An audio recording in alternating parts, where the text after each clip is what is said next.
New year సెలబ్రేషన్లతో ప్రపంచం వెలిగిపోతోంది. కానీ అదే న్యూ ఇయర్ వేళ ఆర్డర్లు తీసుకొచ్చే చేతులు మాత్రం నిరసన బాట పట్టాయి. ఒకవైపు బిర్యానీ, పిజ్జా ఆర్డర్లు, మరోవైపు ఆర్డర్లు తీసుకొచ్చే వర్కర్ల డిమాండ్లు వెరసి వినియోగదారుడికి బిగ్ షాక్ ఇవ్వబోతున్నాయి. అవేంటో ఒకసారి పిన్ టు పిన్ చూద్దాం. డిసెంబర్ 25న గిగ్ వర్కర్స్ ఇచ్చిన హెచ్చరిక ఇది. డిసెంబర్ 31న దేశవ్యాప్తంగా సమ్మెగా మారింది. లక్షల మంది గిగ్ వర్కర్లు యాప్లు ఆఫ్ చేసి నిరసన బాట పట్టారు. ఇది కేవలం సమ్మె కాదు, డిజిటల్ ఇండియాలో కనిపించని కార్మికుల పోరాటం. అసలు వర్కర్ల డిమాండ్స్ ఏంటి ఒకసారి చూద్దాం. ఒక్కో ఆర్డర్కి కనీస గ్యారంటీ పారితోషికం ఉండాలి. ఇంధనం, మెయింటెనెన్స్, అదే పెట్రోల్ అండ్ మెయింటెనెన్స్ ఖర్చులకు అదనపు భత్యం ఇవ్వాలి. ఆర్డర్ రద్దు అండ్ రిజెక్షన్ పేరుతో అనవసర పెనాల్టీలు ఆపాలి.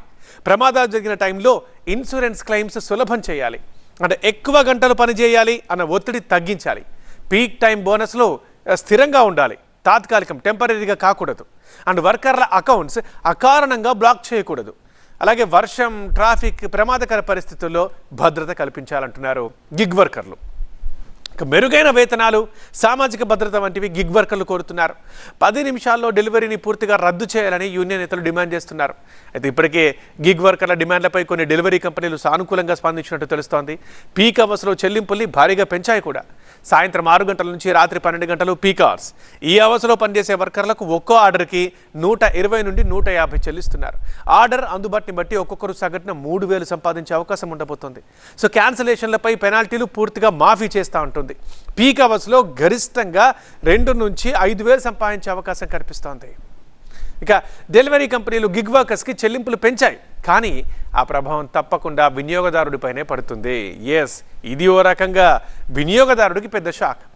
డిసెంబర్ 31, జనవరి 1న ఆర్డర్స్ ఇస్తే ఇక ఆ షాక్ మనకు తెలుస్తుంది. భారీగా పెరగబోతున్నాయి డెలివరీ ఫీజులు కూడా. న్యూ ఇయర్ సమ్మె ప్రభావంతో అదనంగా 60 నుంచి 90 రూపాయల పెరుగుదల కనిపిస్తోంది. అధిక ఆర్డర్లు, తక్కువ రైడర్ల కారణంగా ఒక్కో ఆర్డర్కి మరో 40 రూపాయల భారం పడుతుంది. ప్లాట్ఫామ్ ఫీజు కూడా పెంచుతున్నారు. సాధారణంగా 5 నుంచి 10 రూపాయలు ఉండే ఫీజు ఇప్పుడు పీక్ డేస్లో 15 నుంచి 25 దాకా ఉంటుంది. ఇన్సెంటివ్ ఖర్చు ఇండైరెక్ట్గా వినియోగదారుడిపై పడే అవకాశం ఉంది.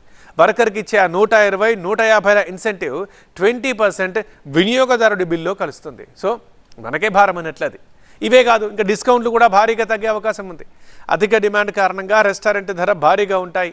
సో అటు తిరిగి ఇటు తిరిగి చివరికి భారం మాత్రం వినియోగదారుడిపైనే పడనుంది.